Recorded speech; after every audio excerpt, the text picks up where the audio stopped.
All you need to do is just line it up as well as you can. You will need 2 people for this. Apply masking tape if you're happy with the way it's fitting.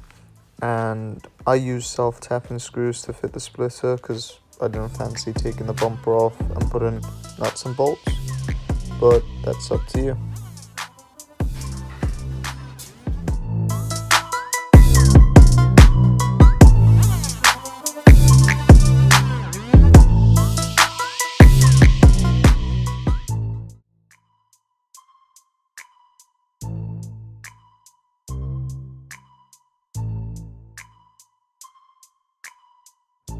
So is it worth just going and getting a cheap one? Well, here's the fitment. It's not exactly the best fitting. The colour is quite good. So as you can see, the fitment isn't perfect, and that's not because of installation, because that was the best way I could have got it looking.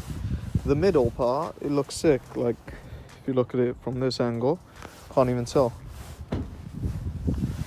The problem is, obviously, the sides.